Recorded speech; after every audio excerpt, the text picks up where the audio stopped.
श्री दुर्गायै नमः। अथ श्री दुर्गा सप्तशती प्रथमो अध्यायः। विनियोगः। ओम प्रथम चरित्रस्य ब्रह्म ऋषि महाकाली देवता गायत्री छन्दः नंदा शक्ति रक्तदंतिका बीजम् अग्निस्तत्त्वं ऋग्वेदः स्वरूपम्। श्री महाकाली प्रीत्यर्थे प्रथम चरित्र जपे विनियोगः। ध्यानम्। ओम खंगं चक्रगदेषु चापपरिधाञ्चूलं भुशुण्डीं शिरः शङ्खं सन्दधतीं करस्त्रिनयनां सर्वाङ्गभूषावृताम्। नीलाश्मद्युक्तिमास्य पाददशकां सेवे महाकालिकां यामस्तौत्स्वपिते हरौ कमलजो हन्तुं मधुं कैटभम्। ॐ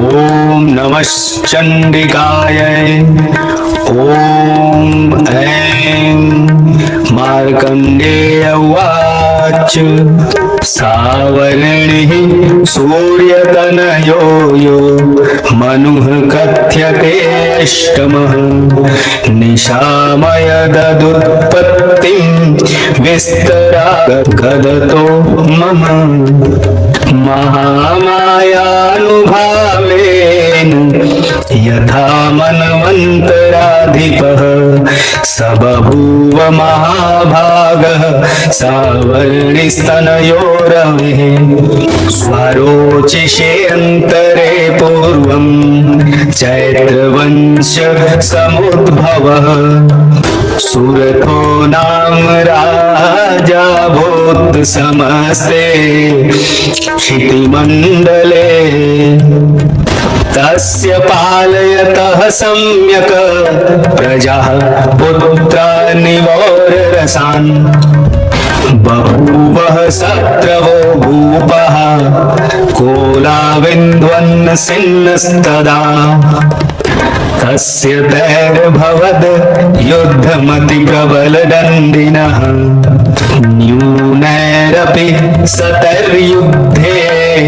कोलाविन्ध्वंसिभिर्जितः ततः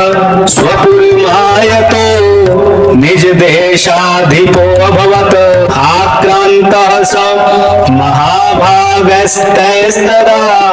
प्रबलारिभिः अमात्यर्बलिभिर्दुष्टदुर्बलस्य दुरात्मभिः कोशो बलं चापहृतं तत्रायपि स्वपुरे ततः ततो मृगया व्याजेन हितस्वाम्यः स भूपतिः एकाकी हयमारुह्य जगाम गहनं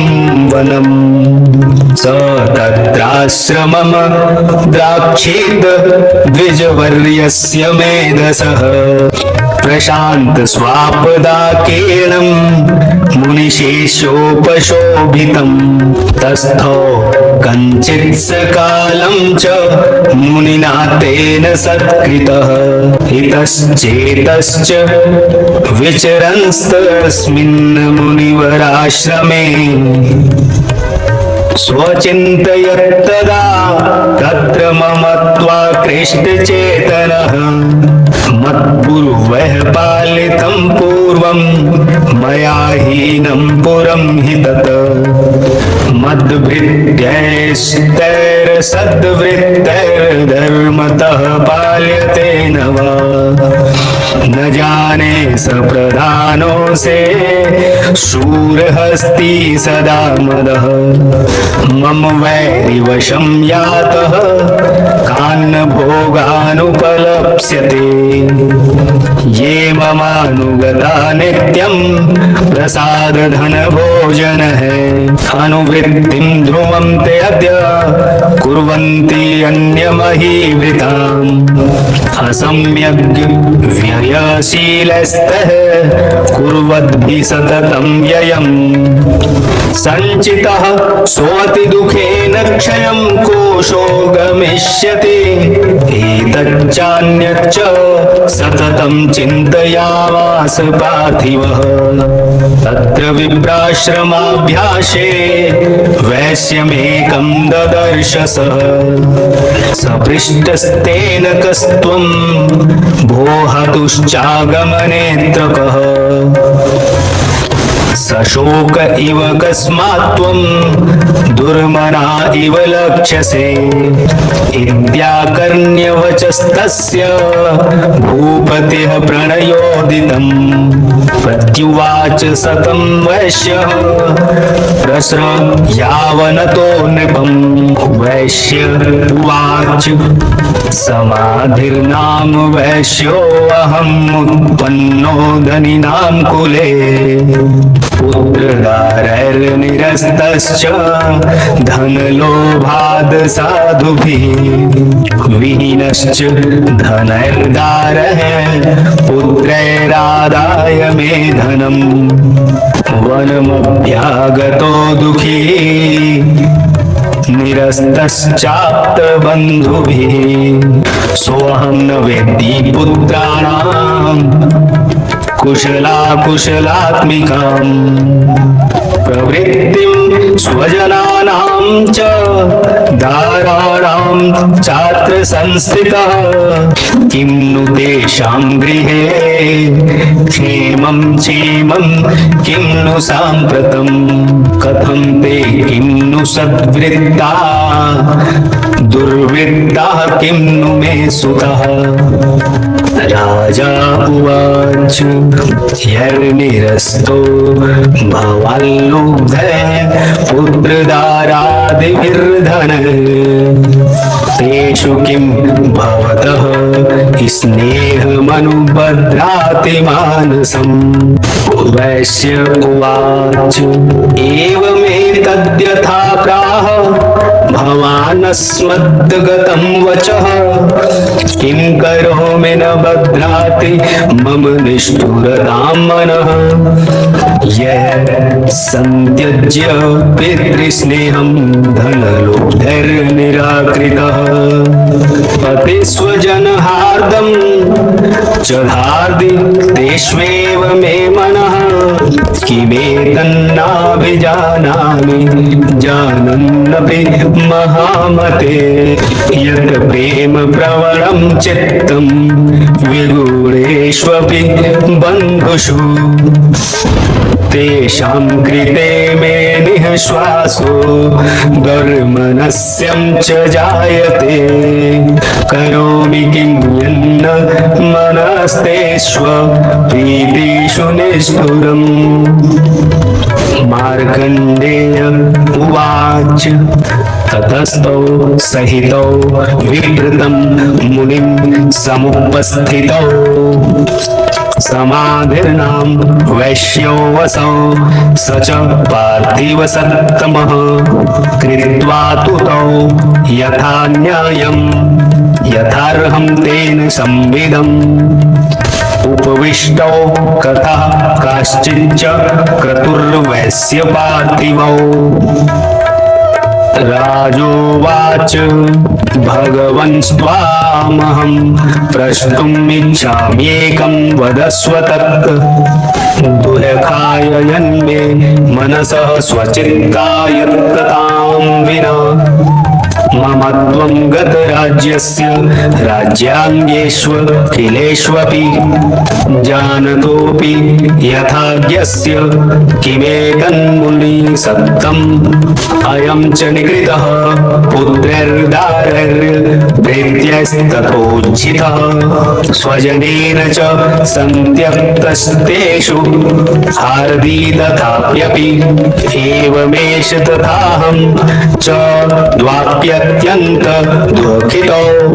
दृष्टदोषेऽपि विषये ममत्वाकृष्टमानसा तत्किन्न मे तन्न महाभाग यन्मोहो ज्ञानिनोरपि ममास्य च भवत्येषा विवेकान्धस्य मूढता ऋषिर्वाच ज्ञानमस्ति समस्तस्य जन्तुर्विषयगोचरे विषयश्च महाभागयाति चैवं पृथक् पृथक् दिवान्धाः प्राणिनः केचिदात्रावन्धतास्तथा परे केचिद्दिवा तथा रात्रौ प्राणिनस्तुल्यदृष्टयः ज्ञानिनो मनुजाः सत्यं किं तु तेन हि केवलम् यतो हि ज्ञानिनः सर्वे पशुपक्षि मृगादयः ज्ञानं च तन्मनुष्याणां यत्तेषां मृगपक्षिणां मनुष्याणां च यत्तेषां तुल्यमन्यत्तथोभयोः ज्ञानेऽपि सति पश्येतान् पतङ्गान् चावञ्चञ्चुषु कर्मोक्षाद्रितान् मोहात् पिन्यमानानपेक्षुधा मानुषा मनुजव्याघ्रशाभिलाषः सुतान् प्रति लोभात् प्रत्युपकाराय नन्वेतान् किं न पश्यसि तथापि ममता वर्ते मोहगर्ते निपातितः महामाया प्रभावेण संसारस्थितिकारिणा तन्नात्र विस्मयः कार्यो योगनिद्रा जगत्पतेः महामाया हरश्चैषा तया सम्मोह्यते जगत्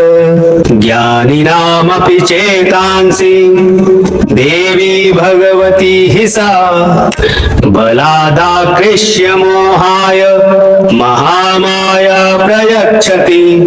तया विसृज्यते विश्वं जगते तच्चराचरम् सैषा प्रसन्ना वरदा नृणां भवति मुक्तये सा वेद्या परमा मुक्तिर्हतु भूता सनातनी संसारबन्ध हेतुश्च सैव सर्वेश्वरेश्वरी राजोवाच भगवन् का हि सा देवी महामायेति यान् भवान् ब्रवीति कथमुत्पन्ना सा कर्मास्याश्च किं द्विज यत्प्रभावा च सा देवी यत्स्वरूपा यदुद्भवा तत्सर्वं श्रोतुमिच्छामि त्वत्तो ब्रह्मविदाम्बर ऋषिर्वाच नित्यैव सा जगन्मूर्तिस्तया सर्वमिदं ततं तथापि तत्समुत्पत्तिर्बहुधा श्रूयतां मम देवानां कार्यसिद्ध्यर्थम् आविर्भवति सा यदा उत्पन्नेति तदा लोके सा नित्याप्यभिधीयते योगनिद्रां यदा विष्णुर्जगत्येकाणवीकृते आस्तीर्य शेषं भजत्कल्पान्ते भगवान् प्रभुः तदा द्वावसुरौ घोरौ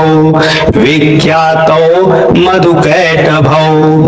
विष्णुकर्णमलोद्भूतौ हन्तुं ब्रह्माणमुद्यतौ स नाभिकमले विष्णोः स्थितो ब्रह्मा प्रजापतिः दृष्ट्वा तावसुरौ चोग्रौ प्रसुप्तं च जार्दनम् तुष्टावयोग निद्रां तामेकाग्र हृदय स्थितः विबोधनार्थाय हरेर्हरि नेत्रकृतालयाम विश्वेश्वरीं जगद्धात्रीं स्थितिसंहारकारिणीं निद्रां भवगतीं विष्णोर्तुलां तेजसः प्रभुः ब्रह्मोवाच त्वं स्वाहा त्वं स्वधा त्वं हि वखत्कारः स्वरात्मिका सुधा त्वमक्षरे नित्ये त्रिधा मात्रात्मिका स्थिता अर्धमात्रा स्थिता नित्या यानुच्चार्या विशेषतः त्वमेव सन्ध्या सावित्री त्वं देवी जननी परा त्वयैतद्धार्यते विश्वं त्वयैतत्सृज्यते जगत् त्वयैतत्पाल्यते देवी त्वमत्सन्यते च सर्वदा विसृष्टौ सृष्टिरूपा त्वं स्थितिरूपा च पालने तथा संहृतिरूपान्ते जगतोऽस्य जगन्माये महाविद्या महामाया महामेधा महास्मृतिः महामोहा च भवति महादेवी महासुरी प्रकृतिस्त्वं च सर्वस्य गुणत्रय विभाविनी कालरात्रिर्महारात्रिर्मोहरात्रिश्च दारुणा त्वं श्रीस्त्वं ईश्वरी त्वं ह्रीस्त्वं बुद्धिर्बोधलक्षणा लज्जा पुष्टिस्तथा तुष्टिस्त्वं शान्तिः शान्तिरेव च खड्गिनी शूलिनी घोरा गदिनी चक्रिणी तथा शंखिनी चापिनी बाणभुषुंडी परिगायुधा सौम्या सौम्यतरा शेष सौम्येभ्यस्त्वति सुंदरी परा पराणां परमा त्वमेव परमेश्वरी यच्च किंचित्क्वचिद्वस्तु सदसद्वाखिलात्मिके तस्य सर्वस्य या शक्तिः सा त्वं किं स्तूयसे सदा यया त्वया जगत्स्रष्टा जगत्पात्यत्ति यो जगत् सोऽपि निद्रावशं नितः कस्त्वां स्तोतुं महेश्वरः विष्णुः शरीरग्रहणमहमीशान एव च कारितास्ते यतोऽतस्त्वां कः स्तोतुं शक्तिमान् भवेत् सा त्वं मिथ्यं प्रभावः स्वैरुदारैर्देवि संस्तुता मोहयेतौ दुरादर्शावशुरौ मधुकैटभौ प्रबोधं च जगत्स्वामी नियतम् उच्युतो लघु बोधश्च क्रियतामस्य हन्तुमेतौ महासुरौ ऋषिर्वाच एवं स्तुता तदा देवी तामसी तत्र वेधसा विष्णोः प्रबोधनार्थाय निहन्तुं मधुकैटभौ नेत्रास्य नासिका बाहु हृदयेभ्यस्तथोरसः निर्गम्य दर्शने तस्थौ ब्रह्मणो अन्यक्तजन्मनः उत्तस्थौ च जगन्नाथस्तया मुक्तो जनार्दनः एकार्णवे हि शयनाततः स ददृशे च तौ मधुकैटभौ दुरात्मानावतिवीर्यपराक्रमौ क्रोधरक्तेक्षरावत्तुं ब्रह्माणं जानितोद्यमौ समुत्थाय ततस्ताभ्यां युधे भगवान् हरिः वर्ष सहस्राणि बाहुप्रहरणो विभो तावप्यति बलोन्मत्तो महामाया विमोहितो उक्तवन्तो वरोऽस्मत्तो वियतामिति केशवम्। श्री भगवान् उवाच भवेतामाद्य मे तुष्टो मम वध्या वो भावपि किमन्येन वरेत्राण एतावद्धिवृत्तम् मम। ऋषिर्वाच वञ्चिताभ्यामिति तदा सर्वमापोमयं जगत् विलोक्यताभ्यां गदितो भगवान् कमलेक्षणः आवां जहिन यत्रोर्वी सलिलेन परिप्लुता। ऋषिर्वाच तथेत्युक्त्वा भगवता शङ्खचक्रगदाभृता कृत्वा चक्रेण वैच्छिन्ने जघने शिरसि तयोः एवमेषा समुत्पन्ना ब्रह्मणा संस्तुता स्वयं प्रभावमस्या देव्यास्तु भूयः शृणु वदामि ते। इति श्रीमार्कण्डेय पुराणे सावर्णिके मन्वन्तरे देवी महात्म्ये मधुकैटभवधो नाम प्रथमोऽध्यायः।